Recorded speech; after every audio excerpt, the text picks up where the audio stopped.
Hello ಎಲ್ರಿಗೂ ನಮಸ್ಕಾರ. R C B ತಂಡಕ್ಕೆ ಮತ್ತೊಮ್ಮೆ ಹೊಸ 5 ಆಟಗಾರರು ಎಂಟ್ರಿ ಕೊಟ್ಟಿದ್ದಾರೆ. ಸೊ ಆರ್ ಸಿ ಬಿ ಯಾರ್ಯಾರನ್ನ ಬೈ ಮಾಡಿದೆ ಅಂತ ಈ ವಿಡಿಯೋದಲ್ಲಿ ನೋಡೋಣ. ಅದಕ್ಕೂ ಮೊದಲು ಚಾನಲ್ಗೆ ಹೊಸಬರಾಗಿದೆ ದಯವಿಟ್ಟು ಸಬ್ಸ್ಕ್ರೈಬ್ ಮಾಡಿ, ಸ್ಪೋರ್ಟ್ಸ್ ಅಪ್ಡೇಟ್ನ ಪಡೆಯಿರಿ. ಬನ್ನಿ ವಿಡಿಯೋನ ಪಟ ಅಂತ ಶುರು ಮಾಡೋಣ.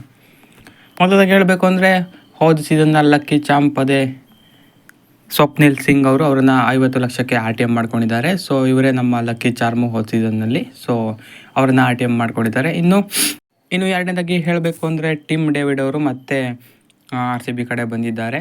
3 ಕೋಟಿಗೆ ಆರ್ ಸಿ ಬಿ ಕಡೆ ಬಂದಿದ್ದಾರೆ. ವಿಲ್ ಜಾಕ್ಸ್ಗೆ ಮೋಸ್ಟ್ಲಿ ಇದಕ್ಕೇನೆ ಆರ್ ಟಿ ಎಮ್ ಯೂಸ್ ಮಾಡಿಲ್ಲ ಅಂತ ಅನಿಸುತ್ತೆ, ಟಿಮ್ ಡೇವಿಡ್ ಬಂದಿದ್ದಾರೆ ಅಂತ. ಸೊ ಮುಂಬೈ ಅವರು ವಿಲ್ ಜಾಕ್ಸ್ ಅವರನ್ನು ಬೈ ಮಾಡಿದ್ದಾರೆ. R C B R T M use ಮಾಡಿಲ್ಲ, ಅದಕ್ಕಾಗಿ ಥ್ಯಾಂಕ್ಸ್ ಕೂಡ ಹೇಳಿದ್ದಾರೆ. ಸೊ ಮೋಸ್ಟ್ಲಿ ಸ್ವ್ಯಾಪ್ ಮಾಡ್ಕೊಂಡಿರ್ಬೋದಾ ಅಂತ ಒಂದು ಥಿಂಕಿಂಗ್ ಬರುತ್ತೆ, ಆದರೆ ಗೊತ್ತಿಲ್ಲ ಏನು ಅಂತ. ಸೊ ಟಿಮ್ ಡೇವಿಡ್ ಅಂತೂ ಸದ್ಯಕ್ಕೆ ಆರ್ ಸಿ ಬಿಗೆ ಜಾಯ್ನ್ ಆಗಿದ್ದಾರೆ. ಇನ್ನು ರೊಮಾರಿಯೋ ಶೀಪರ್ಡ್ ಅವರನ್ನು ತಗೊಂಡಿದ್ದಾರೆ 1.5 ಕೋಟಿಗೆ. ಸೊ ಆಲ್ರೌಂಡರ್ ಕೋಟಾದಲ್ಲಿ ಬರ್ತಾರೆ ಇವರು ಕೂಡ.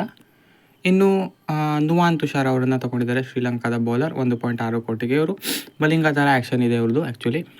ಸೊ ಒಂದೊಳ್ಳೆ ಬೈ ಆಗ್ಬೋದು, ನೋಡೋಣ ಸೀಸನ್ನಲ್ಲಿ ಏನಾಗುತ್ತೆ ಅಂತ. ಇನ್ನು ಜಾಕೋಬ್ ಬೆಟೆಲ್ ಅವರನ್ನು ತಗೊಂಡಿದ್ದಾರೆ 2.6 ಕೋಟಿಗೆ. ಸೊ ಇವರು ಆಲ್ರೌಂಡರ್, ಇಂಗ್ಲೆಂಡ್ನ ತುಂಬ ಯಂಗ್ ಆಲ್ರೌಂಡರ್ ಇವರು. ಸೊ ಏನಾಗುತ್ತೋ ಗೊತ್ತಿಲ್ಲ, ಇವ್ರದ್ದು ಅಷ್ಟೊಂದು ಗೊತ್ತಿಲ್ಲ. ಇನ್ನು ಮನೋಜ್ ಬಾಂಡ್ಗೆ ಅವರನ್ನು ಮತ್ತೊಮ್ಮೆ ತೊಗೊಂಡಿದ್ದಾರೆ ಆರ್ ಸಿ ಬಿ 30 ಲಕ್ಷಕ್ಕೆ. ಈ ಸೀಸನ್ನಾದರೂ ಇವರನ್ನು ಆಡಿಸ್ಬೇಕು ಗುರು, 2 ಸೀಸನ್ನಿಂದ ಇಟ್ಕೊಂಡು ಆಡಿಸ್ಲೇ ಇಲ್ಲ. ಸೊ ಈ ಸೀಸನ್ ಆದರೂ ಚಾನ್ಸ್ ಕೊಡಬೇಕು ಮನೋಜ್ ಬಾಂಡ್ಗೆ ಅವ್ರಿಗೆ. ಆಲ್ರೌಂಡರ್ ಆಗಿದ್ದಾರೆ ಇವರು. ಸೊ ಒಂದೊಳ್ಳೆ ಆಲ್ರೌಂಡರ್ ಆಗಿ ಮೂಡಿ ಬರ್ತಾರೆ ಆರ್ ಸಿ ಬಿ ತಂಡಕ್ಕೆ ಖಂಡಿತವಾಗ್ಲೂ.